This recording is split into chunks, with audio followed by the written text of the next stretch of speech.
El españolisto siempre ha alucinado con el despilfarro de algunos políticos españoles en aeropuertos sin aviones o rotondas decoradas a golpe de talonario. Sin embargo, los homólogos griegos no se quedaron cortos. En 2009 Grecia dijo que tenía un déficit del 3%, pero llegó un nuevo gobierno y descubrió un buen pufo. Era del 12%. Saltaron las alarmas. Grecia necesitaba dinero prestado para seguir funcionando, por lo que planteó dos planes seguidos de recortes de 9.000 millones de euros. Prometió aumentar la edad de jubilación a los 63 años, recortar pagas extras a funcionarios, congelar pensiones y subir el IVA del 19 al 21%. Pero no coló, era el principio de una larguísima pesadilla. Los mercados financieros cortaron el grifo de la financiación. Para evitar el colapso, en mayo de 2010, la famosa Troika aprobaba el primer rescate a Grecia en varias fases por 110.000 millones de euros. A cambio, Grecia debía despedir funcionarios, bajarles sus salarios, también bajar pensiones, subir el IVA y atrasar la edad de jubilación, entre otras medidas. Y no, tampoco fue suficiente. En febrero de 2012 se aprueba el segundo rescate a Grecia por otros 130.000 millones. La tijera se convierte en una motosierra. Se anuncian más recortes y un impago de la mitad de la deuda que tiene el país con entidades privadas. Pasan los años y la crisis parece no tener fin. El paro alcanza más del 25%. Algunos hablan de que igual es necesario un tercer rescate y otros especulan con la salida de Grecia del euro. Los griegos, con sus votos, son los que deciden. ¿O no? De acuerdo con lo que nos dicen los medios de comunicación, la actual crisis económica en Grecia se debe al gasto excesivo del gobierno, que ha llevado al país a la quiebra. Este es el discurso oficial, pero sin embargo es una gran mentira. En realidad, son los bancos los que han destruido a Grecia, permitiendo que los oligarcas y las corporaciones internacionales se beneficien de ello. Lo estamos viendo repetido una y otra vez en todos los grandes medios de comunicación, como un discurso repetitivo destinado a lavarle el cerebro a la población.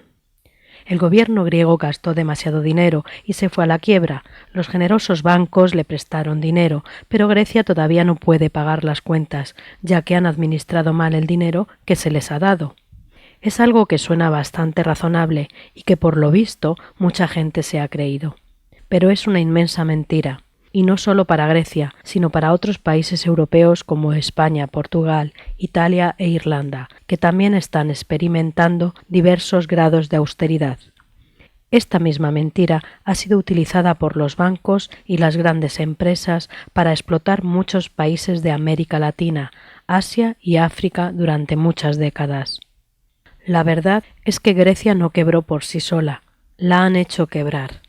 En resumen, los bancos destrozaron al gobierno griego y deliberadamente lo empujaron a contraer una deuda insostenible, de manera que los oligarcas y las corporaciones internacionales pudieran beneficiarse del caos y la miseria.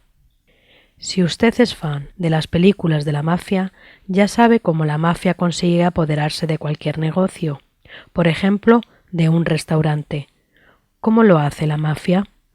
En primer lugar, hacen algo para interrumpir o perjudicar el negocio, como por ejemplo cometer un asesinato en el restaurante para perjudicar su imagen o provocar un incendio. Cuando el negocio comienza a sufrir las consecuencias, aparece el padrino y generosamente ofrece algo de dinero al propietario, como muestra de amistad. A cambio, uno de sus lugartenientes se hace cargo de la contabilidad del restaurante, otro de los suyos se pone a cargo de la contratación, y así sucesivamente, y se va apoderando de la gestión completa del negocio.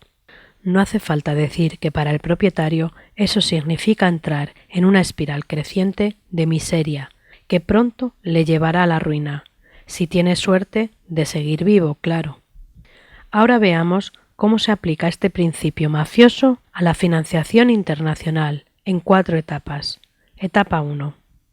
La primera y principal razón por la que Grecia se metió en problemas fue la gran crisis financiera de 2008, que en realidad fue una creación de Wall Street y de los banqueros internacionales. Recordemos cómo sucedió todo. A los bancos se les ocurrió la idea genial de ofrecer hipotecas de alto riesgo a cualquier tipo de cliente, fuera quien fuera.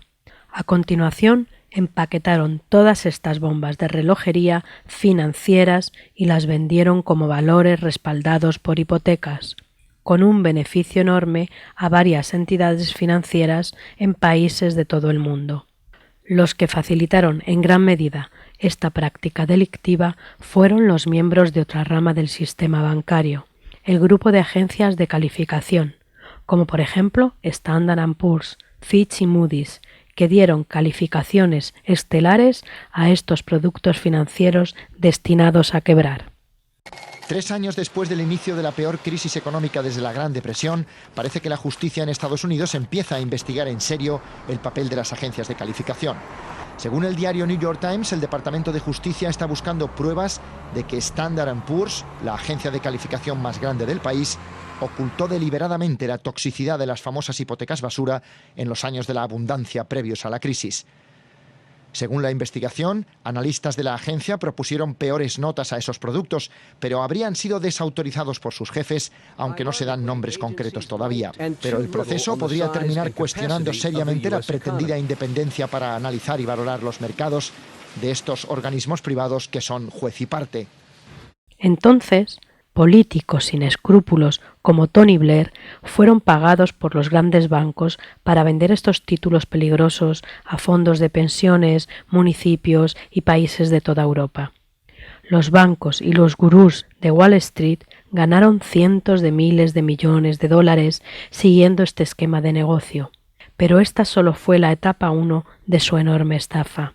Había mucho más beneficio que hacer en las siguientes 3 etapas. Etapa 2.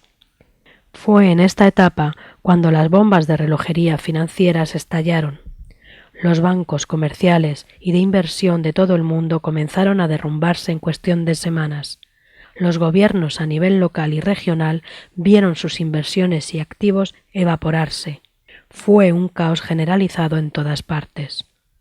Buitres como Goldman Sachs y otros grandes bancos se beneficiaron enormemente de 3 maneras. 1. Podían comprar otros bancos como Lehman Brothers y Washington Mutual por céntimos de dólar. 2. De forma mucho más cruel, Goldman Sachs y personajes poderosos con información privilegiada como John Paulson, que recientemente donó $400 millones a la Universidad de Harvard, apostaron previamente a que estos valores estallarían. Paulson ganó millones de millones y los medios de comunicación encima celebraron su perspicacia, algo realmente indignante. Para hacer una analogía, es como si los terroristas que atentaron contra el World Trade Center hubieran apostado a que las torres caerían el día antes y hubieran ganado millones con ello, y que encima los medios los llamaran perspicaces.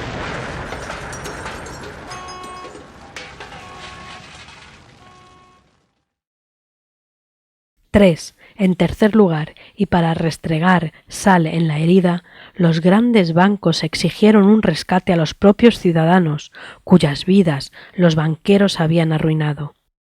Los bancos aplaudían, los ciudadanos griegos en las calles protestaban. El doble efecto de una decisión en el Parlamento griego que se convierte en la metáfora de la situación en la que estamos viviendo. Las deudas no pueden esperar. Los ciudadanos griegos tendrán que apretarse un poco más el cinturón aunque lleguen prácticamente al límite de sus posibilidades. Pero al mismo tiempo, la jornada nos deparaba también otra de las grandes realidades de nuestro tiempo. Obsérvese que si el Parlamento hubiera dicho no, estaríamos, se decía, en la hecatombe. Pero ha dicho sí, y eso no ha constituido sino un pequeño alivio, un alivio muy provisional, porque no tardaremos a estar en las mismas. El Fondo Monetario Internacional y la Unión Europea van a poder ayudar a Grecia, es decir, van a ayudar a los bancos acreedores de Grecia. Francia, 40 y tantos mil millones. Alemania, 30 y tantos mil. Estados Unidos, 20 y tantos mil. España, 11.000 millones. Y mientras tanto, esta situación, que apenas se convierte en un ratito de respiración para Grecia, no hace sino aplazar un poquito los grandes asuntos pendientes. Lo acuciante se está apoderando de lo trascendente, de lo importante. Es una bombona de oxígeno que no durará mucho a los griegos. Mientras tanto, seguirán pendientes las grandes transformaciones que se necesitan. Y lo hicieron, y la gente tragó. Por ejemplo, en los Estados Unidos, los banqueros consiguieron cientos de miles de millones de dólares de los contribuyentes y billones del Banco de la Reserva Federal, que en el fondo no es nada más que una organización privada de banqueros. Good evening. This is an extraordinary period for America's economy. Over the past few weeks, many Americans have felt anxiety about their finances and their future. I understand their worry and their frustration. We've seen triple-digit swings in the stock market. Major financial institutions have teetered on the edge of collapse, and some have failed. As uncertainty has grown, many banks have restricted lending. Credit markets have frozen, and families and businesses have found it harder to borrow money. We are in the midst of a serious financial crisis, and the federal government is responding with decisive action. We boosted confidence in money market mutual funds and acted to prevent major investors from intentionally driving down stocks for their own personal gain. Most importantly, my administration is working with Congress to address the root cause behind much of the instability in our markets. Financial assets related to home mortgages have lost value during the housing decline, and the banks holding these assets have restricted credit. As a result, our entire economy is in danger. So I propose that the federal government reduce the risk posed by these troubled assets and supply urgently needed money so banks and other financial institutions can avoid collapse and resume lending. This rescue effort is not aimed at preserving any individual company or industry. It is aimed at preserving America's overall economy.